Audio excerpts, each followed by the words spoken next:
Welcome to Talk Cosmos, the show where Sue Rose Minahan and her panel of guests bring you leading-edge astrology conversations through a journey of soul growth patterns connecting astrology's energetic cycles. Get ready to understand your path in the cosmic roots of the stars.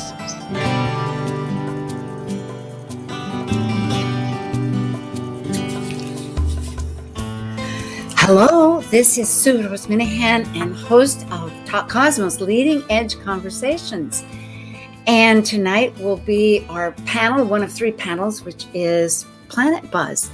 And we're focusing on the fact that the skies at this moment have 8 different orbits that are in retrograde motion. That's apparent from how it looks on Earth, but we have the astrology from Earth. That's our viewpoint.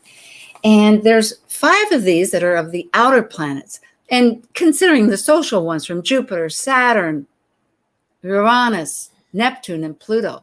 And then including with that, because now Pluto is a dwarf planet, still of significance in astrology and for our solar system, is Eris, the sister of Mars, and Pallas Athena, an asteroid of strategy. These energies have that represent this within the archetypes that we're talking about. But this is naturally a time when the sun in Virgo is asking us to discern and question so many things. Our topic is consequences and truth, because 2 of these, the dwarf planets as it is, Pluto and Eris, are in an energy of tension. It has great significance. The orbs, they're long.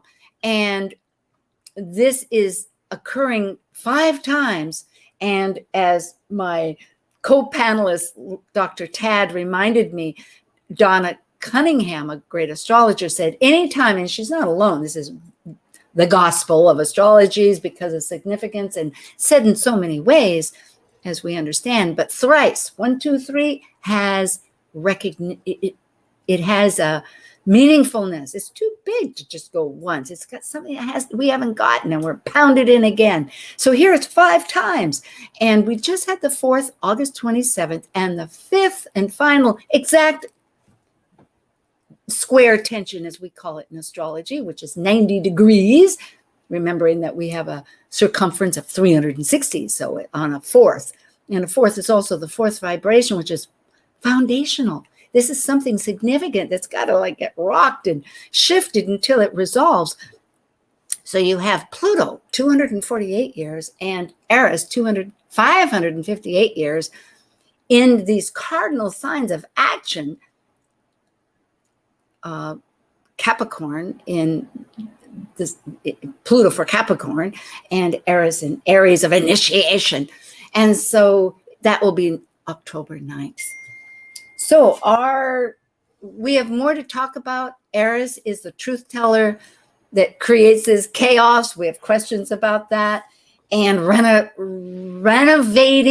regenerational, transformational Pluto that has yet to finish the conversation of how this truth has consequences. So now we're ready. Oh, and before I say, thank you for listening to Talk Cosmos. Thank you for subscribing. We really look forward to connecting. And now we are ready for Planet Buzz. Focusing on planetary ecliptic orbital cycles and planetary pairs called synodic cycles connecting the planets at the same degree that begin our relationship, these are the members of Planet Buzz. I'm Sue Rose Minahan, host of Talk Cosmos, an evolutionary astrologer and consultant, plus a certified color energy coach. I explore creative expression as an artist, a musician, and write abundantly. Stories to poetry. I love investigating mythology's language, philosophizing eternity, and I'm a perpetual student of life, seeing oneness of body, spirit of people, animals, and nature. And I'm Dr. Laura Tad. I have a PhD in human science and work as a spiritually oriented psychological astrologer with people around the world. I teach and lecture on astrology both in person and remotely. I have a blog. I have written for the Mountain Astrologer, Celestial Vibes, and Tarot.com. Additionally, I am the educational coordinator for Live Life Resources, an educational nonprofit specializing in resiliency training, education, and research. And as the ancient Hermetic code reveals, As below, so above. As above, so below. Hello, Laura, Dr. Tad. It's so great to see you again. Yes, it's good to be here. And immediately we need to recognize that our great cohort, Lesley Francis of Canada, our friend of the other country, was unable to make it today, but left us a code word of integration, which is very important considering this time of, discerning and asking, like, how are we purifying our thoughts? And just to also mention on that context, that for those astrologers interested, there's still time to join the astrology conference that they're having there in Canada, integrating, that's a code word, ancient and modern astrology. I'm thinking I might just do that. And that's September 24th through the 26th online. So consequences and truth, integrating truth, huge. Well, I think it's, we're in a we've been in for an extended period of time, a very intense time of transformation, an intense time of, in general, these many years we've had Pluto in Capricorn has been about the call to let go of the old ways of doing things, right? Capricorn is the old in a lot of respects. It's father time archetypally, right? It's the traditional old way of operating, and Pluto begs us to reconfigure that. And so we've been in that space for a long time, but I think some of the other planets that come into conversation with Pluto, which is really what's happening when there's any sort of astrological alignment, right? Then the planets are in conversation with each other, is, as we've been having this sort of back and forth with the beacon of truth, the bearer of the truth teller, is also then examining what's transforming, how do we want it transformed, what's the impetus, what's the drive behind it, and is it change for the sake of change, or is it something that's actually needed to happen? And that's part of that honest truth-telling conversation, is why are we changing and what do we want to change into? Because if we aren't honest about what needs to change, it's very hard to build something new. Then we're just sort of in a rebellious teenager energy without having a direction. And I think that that's part of this combination of, that can be the consequences, right? If you change, but you don't have something to change that's reactionary, it can lead to unforeseen consequences that are negative. Not all unforeseen consequences are negative, but I think it has that potential if we're not careful. Yes. And who have we become? I heard Lester Holt on, I'm not sure which station, my husband watches the news all the time, and it was in reference to 9/11 here in the United States. And actually, it's been brought up that there were 372 other citizens of other countries, 90 other countries that lost their lives during that event.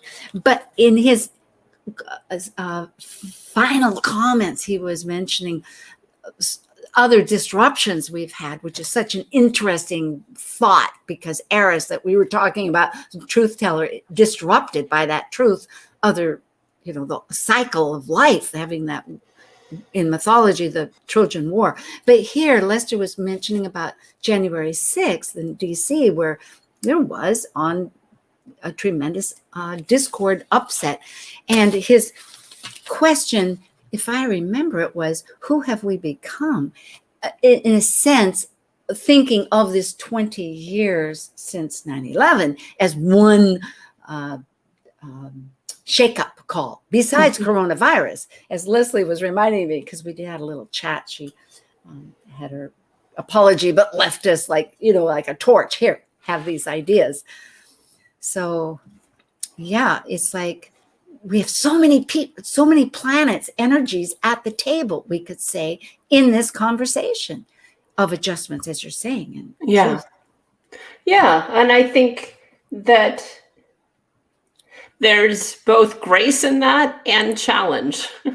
So when there's more people in the conversation, we get more resources at our disposal, but it can also muddy the waters, right? The too many cooks spoil the soup, right? And so there's so much shifting and transformation and adjusting and readjusting and adjusting again that's been going on, that it can be, we're sort of in a liminal space. I think that that's part of what all of this retrograde energy can create, is a real sense of liminality, right? That in between, that threshold space where you're neither in the old or in the new, and we're just sort of in this in between holding pattern for a while, and don't know yet what's going to be birthed. Yeah, it's so appropriate, thinking just of the nodal energy that we're experiencing with Gemini, the twins that are, where Mercury, its ruler, can only be seen at dusk or dawn. And so it's this whole other, subliminal. That's a really great way. And this business of honesty, thinking of the planets, Uranus in Taurus right now had just turned. And as we had mentioned, several of these later in October will be going direct. But we have quite a window here where we have that energy reflecting some really serious thoughts. And so being honest, of authenticity, which Saturn, of course, in Aquarius wants, and Uranus generally is focusing on what's authentic, but it's of our values. Yes, in Taurus, for the Uranus piece, for sure. Yeah, is what do we really value? Why do we believe that we value it? Right? Do we value it because society tells us to? Do we value it because we believe it should find to be of value, or is it an authentic value? Is it something that is what's the truth, right? That's part of this energy, is truthfully, what do you value individually, as a society, as a world? What do we value, and why, right? And that can be part of this, we're in the Virgo season, which is definitely the analyst season of the Zodiac, right? And so, why do we value it? Yes. How did we come to value it? I wonder if Plato was a Virgo, and I don't know. I have not looked at that, but he taught through questions. Yes, when you say, why do we believe? What is truth for society, faith, and is it authentic? Because society, that tells everything where we've been conditioned. And there's a good point of it. We want people to get certain moralistic ideas, which again is very subjective, possibly. And how objective is it? We run into that all the time, just with what is blasphemy. I mean, what can you say? And what can you, I say blasphemous, I just was in a class situation and I used the word golly. And somebody wrote back and said, why did you use golly? In the 18th century, which was 1700s. And I had to look it up. And it was a code word with G and gosh against God. And I thought, well, vernacular has sure changed. I had no idea. It's like there has to be some way to release some kind of frustration, and even goodness in a whole bunch of them. So it's like there is some kind of conditioning we have, and we adjust. Yes, all the time. And then faith, this idea that you bring it up, because I'm thinking just of Pisces and with Neptune and Jupiter, because our south node is in Mhm. Sagittarius, and Jupiter is one of the retrograde planets, and it will be going into Pisces, which was originally for traditional astrology, it ruled. And so sometimes you just have faith in faith. I used to have that, Mhm. not religious faith, just faith in faith, because I didn't have that anchor. So what is authentic? Yes. Yeah, well, and authentic truth, I guess, is where I was going with that, is why we believe something to be true. How did we come to that understanding? And that so this idea of the consequences of truth. Okay, well, when you accept a truth that is radically different than what you have held previously or believed previously to be true, there's a lot of things change. Yes, and that is, I think, the essence. One of the descriptions I've heard of Neptune. But I was also reading in this little book. I was gifted these wonderful astrology books in different, and one of them brought it back to the scientific idea that there's theories, but when the facts don't support the theories, then anyway. Sure. Well, yeah. I mean, in science, everything is theory, right? There's nothing. It's the theory of relativity. It's the theory of gravity. So far, nothing's disproved it concretely, but it remains a theory. Yes. In fact, that was the big deal when the black hole was actually visually, concretely determined it's true. It's there. It took 2 years. It took 20 different cameras all over the world, if I have that, or 200, I don't know, a vast amount. And they pieced it together and they actually saw that there is a black hole. And I remember, because again, my husband loves to watch television, which is a good thing because I would by myself never watch.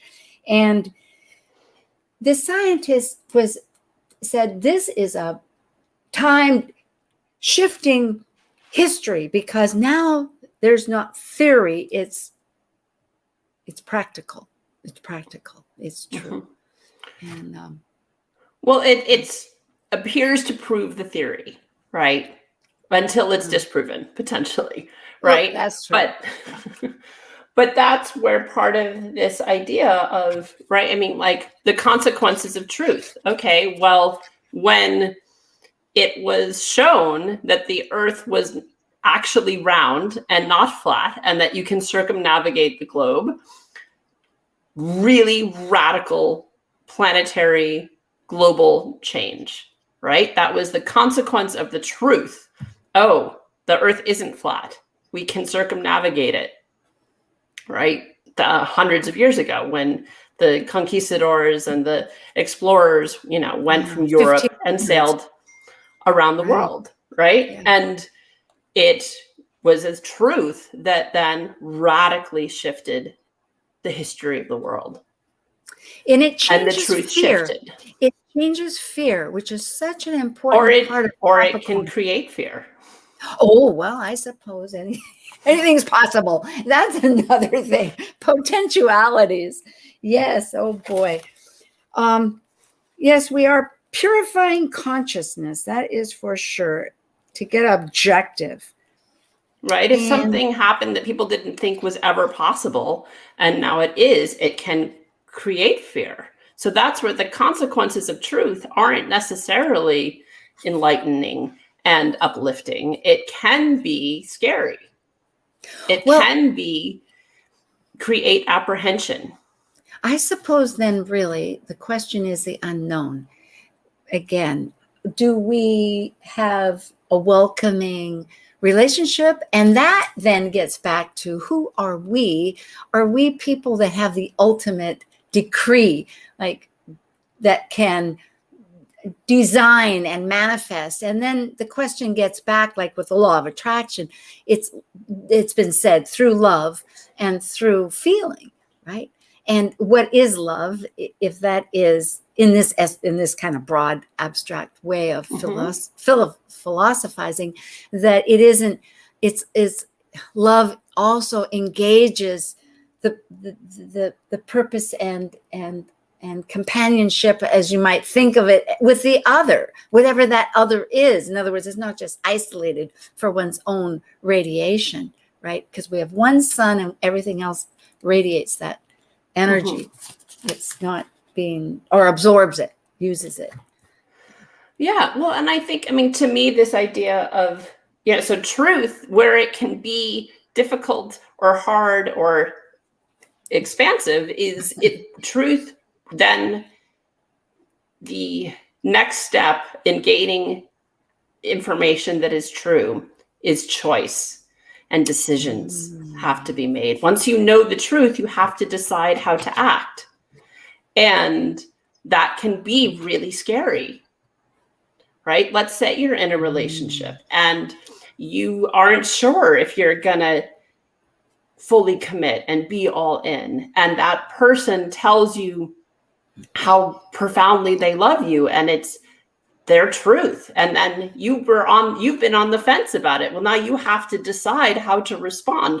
Before it was spoken, it was easier to not engage with the how you felt. You could stay half in, half out. When somebody gives you their truth and they want to know yours, you have to decide how you're going to respond. And there is in that, I'm with you here. I'm understanding. There's a trust, and there's also a sense of faith involved, because to have the proof in the pudding, as the phrase goes, is really impractical, because there is this introduction of the unknown that comes into life, whether it's on an individual or even a small basis, or on a wide collective basis. Like, look at us now. We have, the climate change that is being a political arguing, and the fact of the vaccine that's become a battering ball between education and children and society, and all these other issues that we live with. As much as we want to, one might want to retreat, it's only in one's demise if you consider of abuse, using through ways to totally escape. So yes, that truth of choices, and tying this in too, which was a lot of unspoken threads perhaps, but Mars, Eris, I was just reading, is really about choice. And I thought, isn't that interesting? Because I think of often Libra as a choice with decisions, which it is. But by making an action, we have made a choice. Right. I think the difference, I would say, is Libra are the choices. Mars is making the choice. So Libra is, left or right.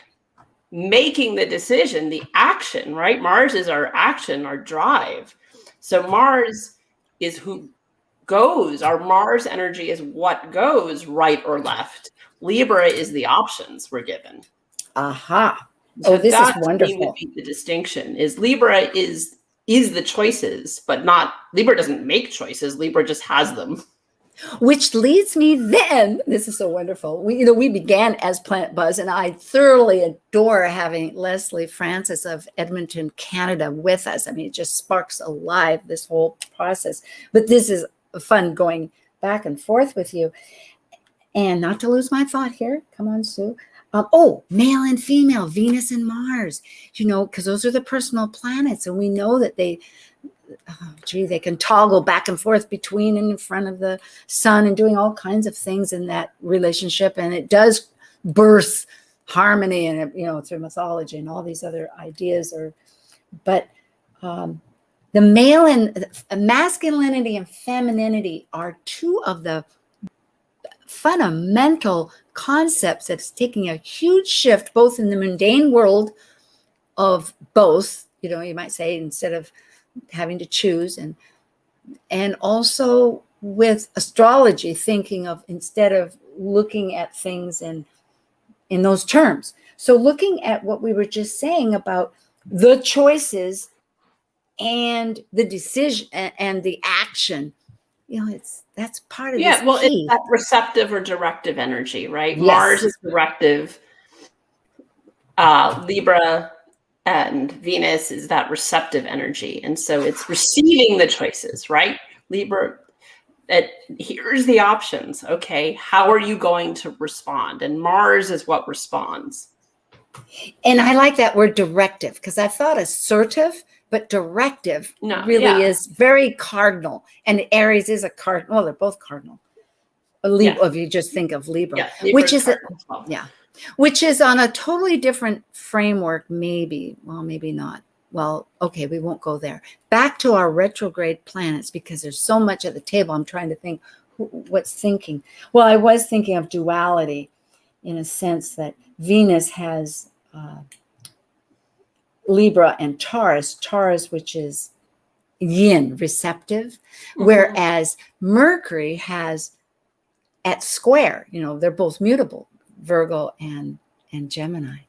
So sort of. Yeah, I mean, I think it's always interesting to me that with the rulerships that way, that Mercury, the natural square that Mercury has to itself. Yeah, exactly. But that's, as somebody, Mercury's very dominant in my chart. So same here. And it is the nodes. Yes, go ahead. But yeah, just in looking at, so to pull it back into because we're Mercury, all the personal planets are currently direct. The Mars, Venus, Mercury. Mercury does go retrograde soon, but that so much of the social and transpersonal planet, right? Those are the ones that are retrograde. And so it is this global shift or global reassessment that we're going through. And I mean, we see it in borders opening and then closing because of COVID, right? It's like, oh, suddenly Americans aren't allowed in Europe because our COVID numbers are so high.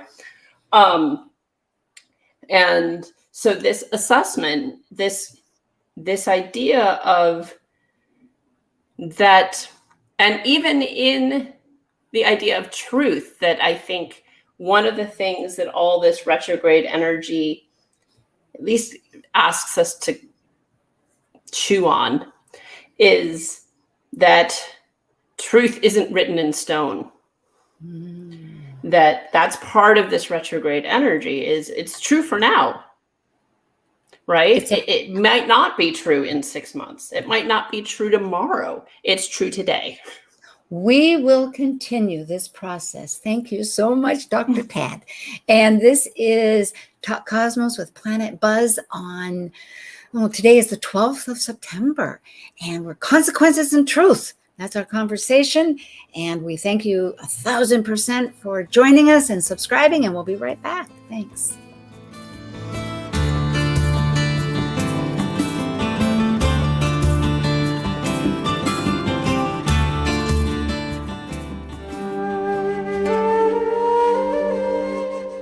While we take a break from this week's edition of Talk Cosmos, let's take a look at this cycle's archetype. We are currently in the yin period of Virgo.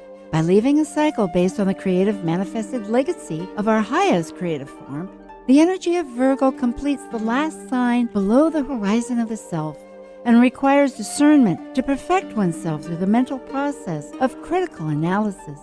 As a mutable earth sign duly ruled by Mercury, Virgo refines, heals, or fixes through daily routines, developing skills and services to control nature's chaos and maximize efficiency.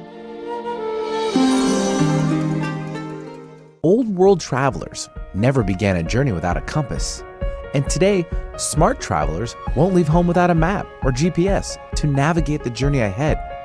But when it comes to your journey through life, how do you get your guidance? By aligning numerology and astrology's wisdom.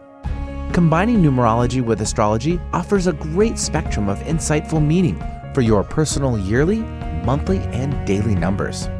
And to help you navigate these numbers to discover your best daily route, numerologist Liz Luchette, along with Gloria Riley, an Egyptian numerologist, and intuitive consultant Jenny L. Sinclair have co-authored the book Gateways to Change 2018 and Beyond. Keys to navigating the seas of life using numerology and astrology.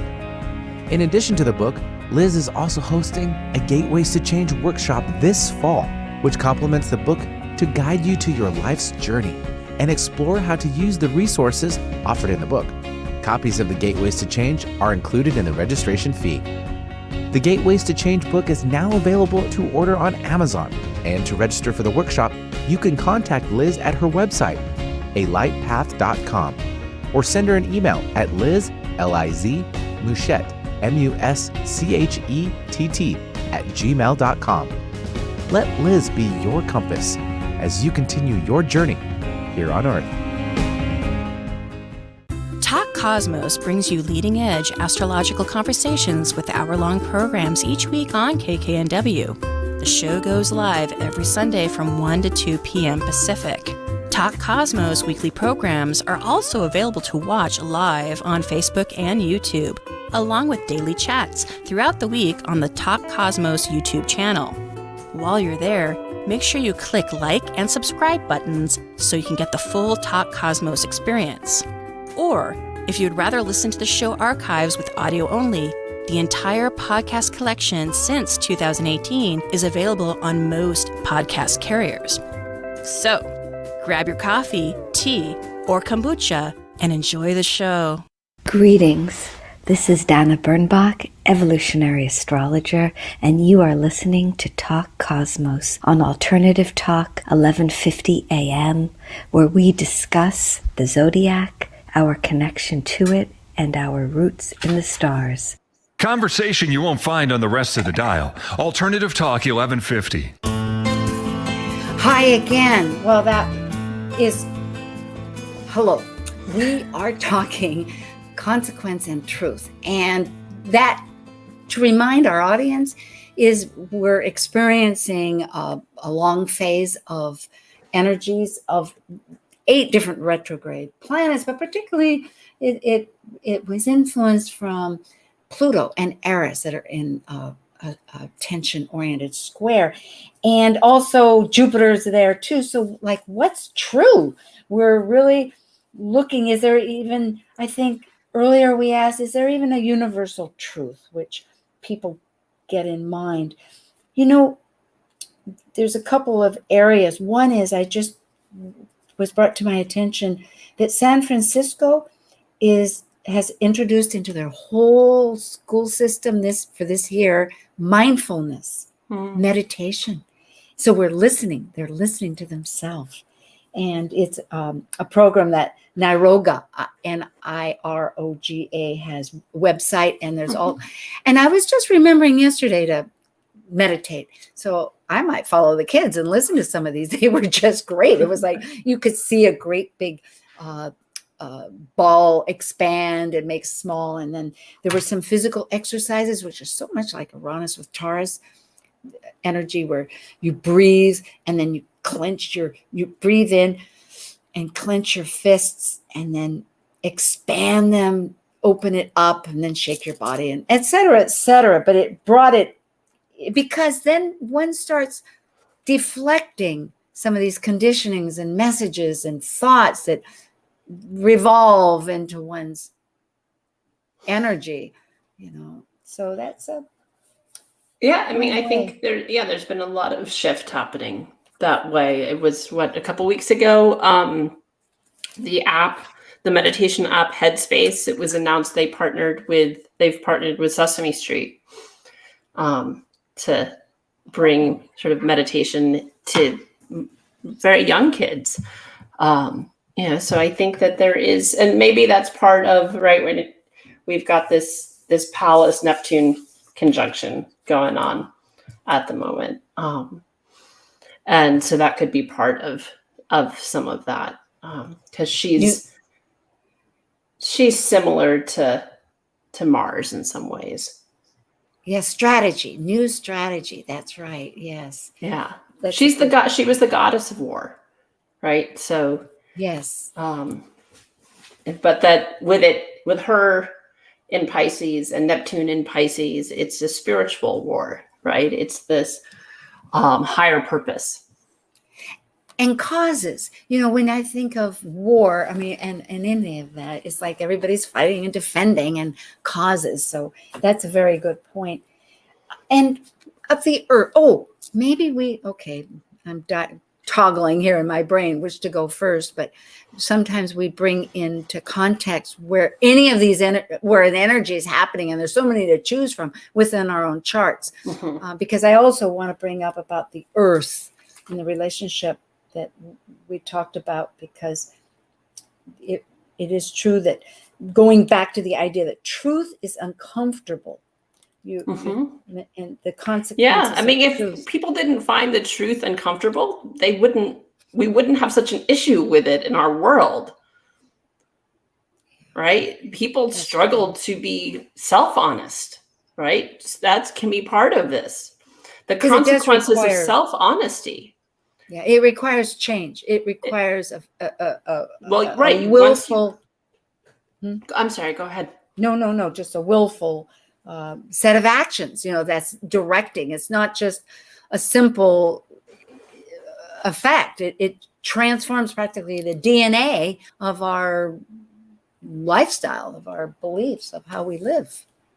Yeah, I mean, so I think that can be part of this. And maybe that's part of her being in Aries for so long, right? Is this self-honesty, right? She's been in Aries since 1923. She will be there until 2044, I'm sorry. So we're looking at a 220 and change year cycle.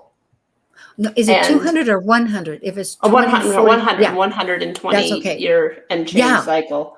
And Aries is about the self, right? That's the archetype of Aries. Becoming.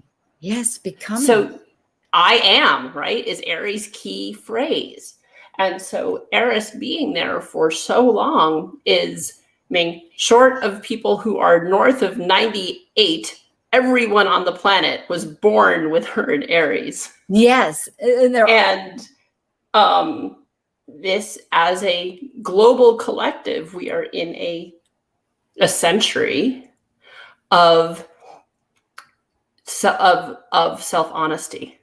Or that's what we're all being asked to grapple with, is, are we being self-honest? Are we being, that can be part of that authenticity, that's Uranus, and so true to self, but also, how are we culpable? In what way are we culpable for our own circumstances? And that requires self-honesty of how we have contributed to where we're at, individually and collectively. It seems that this I think I said the word right, I hope, like weaving a cloth. A tapestry. Yeah, thank you. And I'd like to see both, Laura, too, if I can, Nathan, as I talk things, kind of helps. And I appreciate it. He's our wonderful guide here. Is with Chiron, because Chiron's in Aries also. And Chiron is that wounded, the alchemy of becoming one's own shaman to find what hurt one's identity that can then be useful in gifting with energies without. I know the United States has it natally, and it's also a long cycle in that orbit. It's longer in 8 years, I think, I know, in Aries, whereas it can get very short in other ones. So it's that whole value of becoming this, our real identity, of assisting in this quest, as you are mentioning. And what's interesting, in looking at those two bodies, is that Chiron cycle is 52 years, which means that Chiron has been in Aries with Eris now for the second time, right? With its orbit, with its 52-year cycle. This is the second time they've both been in Aries together. Eris didn't go anywhere. Eris stayed in Aries, but there is almost a return, and Chiron would have gotten into Aries right around the time 2 cycles ago. Or maybe it's the third time then, actually.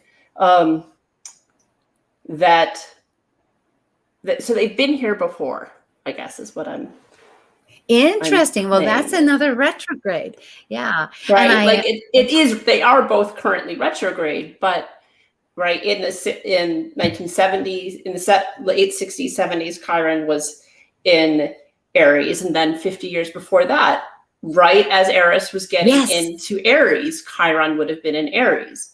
So there is this relationship, I think, that is going on. And I don't know exactly when, but in the next few years, they'll be conjunct. I'd have to play with it to see when they're conjunct. But because Chiron's moving much faster than she is, they will be conjunct in the next few years. While it was 2018, so it's 8 years. So it leaves in 2006, and I know that the 2026. You mean? 26, yes, 26. I'm sorry. So then sometime between now, in the next 5 years, they will be conjunct.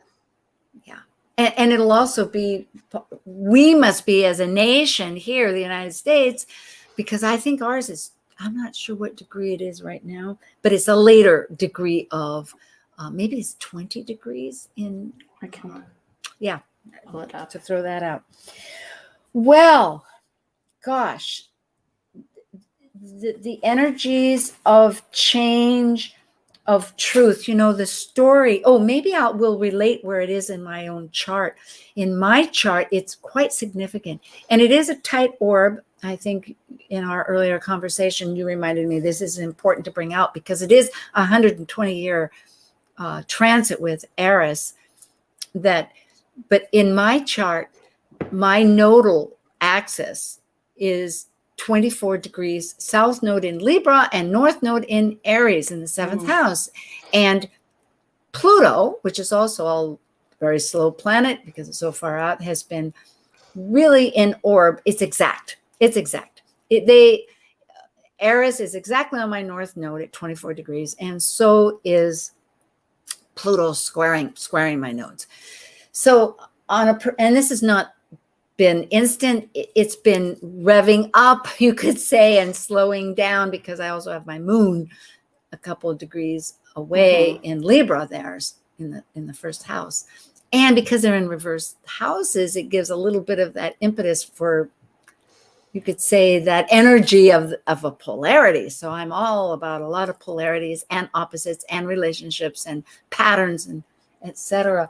But I've been, because it's focused on my north node with Eris and wanting the truth, I find myself geared more and more towards finding ways to bring out the deep questions in Talk Cosmos, how to present thoughts that, like Plato, let's get more of the questions and let people ponder this more to get to become more authentic of who they are and be the catalysts in their own life, however that might manifest. Because I'm certainly not, rather than control, one just wants to be creative. That's what working with what we have. So I'm finding it extremely powerful. I am working with Omari Martin, who was on the show earlier on the 30th of May, Astropreneurship, who's also the president of Kepler. And besides that, his personal business Astropreneurship and the president of Friends of Astrology in Chicago. And so we're shifting some of our thoughts to being open like this, really where we're contemplating what conversations are about, sharing and creating a new consciousness of between sharing. Sure. Yeah. I mean, for me, they're both, so Pluto's in the second, and Eris is in the fifth. And, and I have her there natally, so she's not gone very far. Yeah. And Pluto moves so slowly. Pluto got into my second house, 10 years ago. So it's not experience. But I do think that as they're coming, again, like this idea of them coming into conversation with each other, because even though she's there natally for me, this relationship, this conversation with Pluto, they're not an aspect natally. don't think, yeah, I think it's wide for it to be a opposition. I'd have to look exactly, but I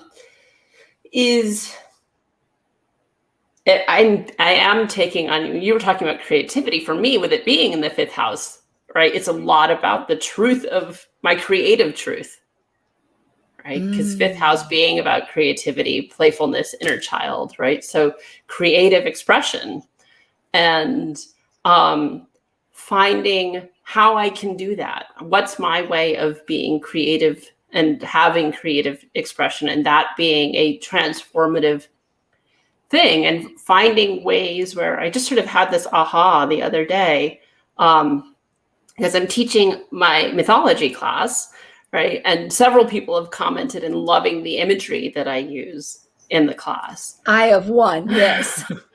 And the aha I had is that the challenge I always had in visual art personally, not in creating visual art personally, is I don't have the skill set to paint or draw what I see. I've never had that. It's not a skill set that comes naturally to me. I'm not somebody who knows how to draw or paint. Even if I was taught, oh, well, the eyes are actually in the center of the face and draw an oval and all the mathematics of how to sketch. It's never been something that's come naturally to me.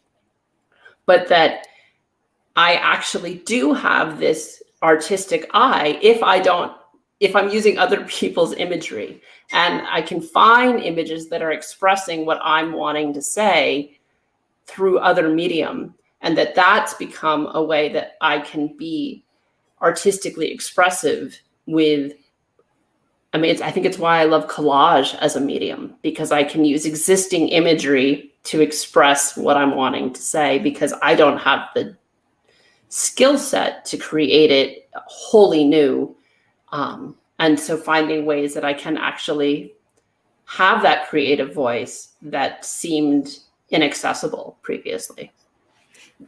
That makes all kinds of sense, because Taurus is visual.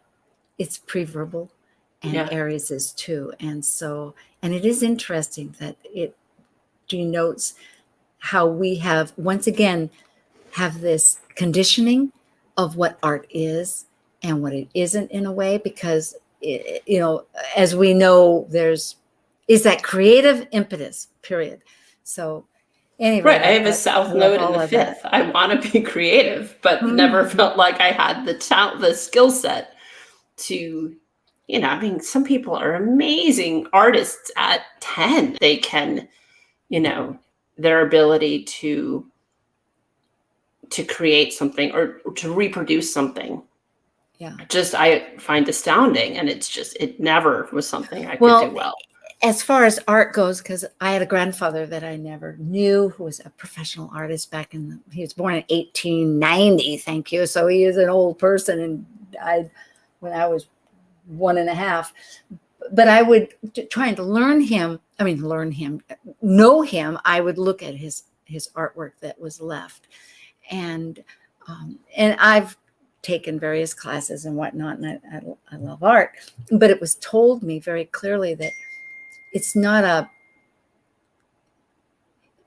people are not taught to do it. And a lot of times it's supposed to come out of your imagination, but it's a visual one. It's one that you look at something and that people can be trained. And one idea is you take things upside down, and then you draw it like on a graph, and you'll be amazed. And when the brain isn't working, it's sort of like life. When we're not working linear, then the truth, the picture comes up, which pulls me back into, I think, something Lesley had said when our chats she was talking about Jupiter, the planet of expansion, that sextile connecting with Eris, this dwarf planet of truth-telling, chaos, or the discord, goddess of discord, she's called, for asking the question, who's the fairest, starting the Trojan War. But that she was saying truth is not linear. So how are we going to talk about this idea? Like we were talking about, what is it that collectively, and it's climate. You had brought it up. Climate. Well, I think just Uranus in Taurus to me, this period, since 2018, that Uranus got into Taurus, it is an opportunity to transform our relationship with the natural world, to reinvent, right? Uranus being really inventive and innovative with how we engage with the natural world. And it is part of the chaos that's been going on, right? The incredible fires that have been going on in California. And here in the South, it has been such a rainy summer. It's like all of my plants rotted because it never dried out enough, right? Like my basil rotted, my lavender rotted. They never dried out. We've had too much water and there's not enough in California. There's wells that are dry, right? So we're seeing these extremes in this chaos with the natural world. And hopefully, we're already at so many hurricanes that are happening, right? And so this Uranus energy in Taurus about, we have to revolutionize how we engage with nature. And that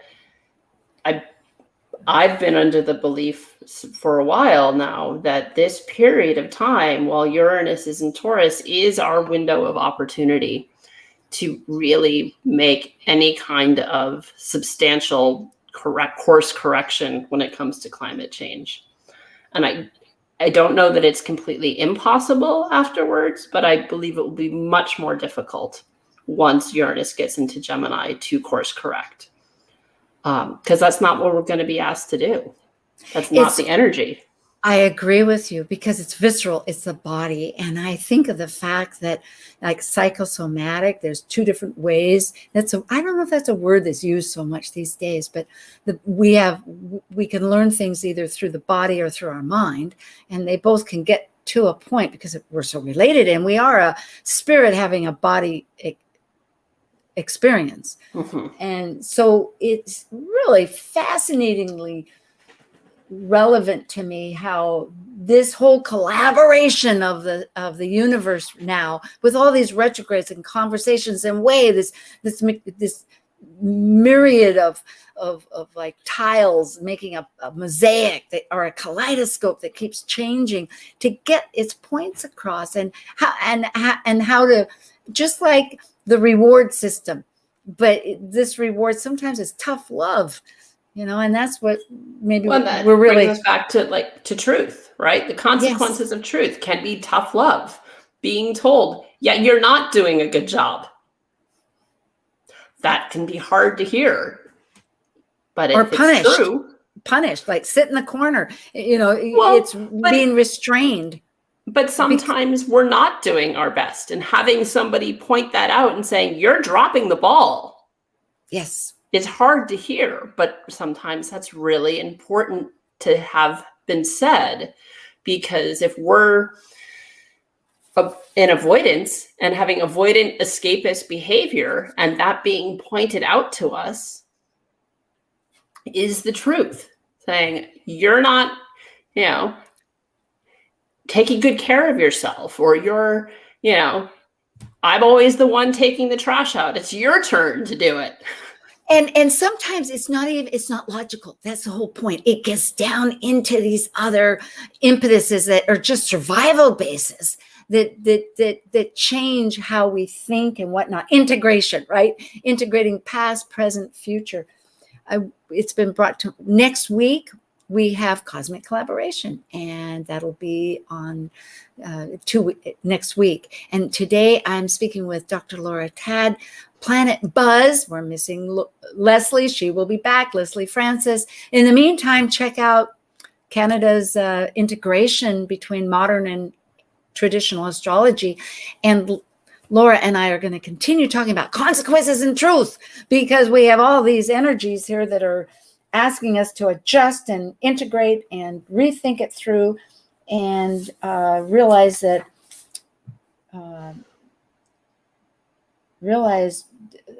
it's a process. It's a process of a beautiful process, really, of finding that connecting, listening to ourselves to get to our truth, that we can connect Yeah, absolutely. I think self-honesty and being honest with other people. And it can be done with kindness, even if it's initially not received that way. That honesty, it's like you got to start there, right? Anything, if you are honest, then anything else can be worked through, right?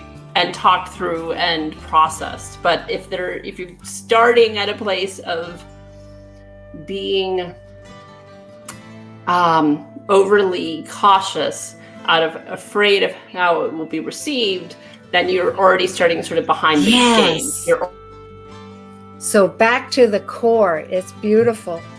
Thank you, Laura, Dr. Tad, and thank you all to our audience so much. We appreciate, and sign up, subscribe, and we'll be back. Blessings to Thank you for joining us on Talk Cosmos, the show where Sue Rose Minahan and her panel of guests connect soul growth patterns with the energetic cycles of astrology. Be sure to tune in next Sunday at 1 p.m. Pacific Time to continue your journey through the roots of the cosmic pathway.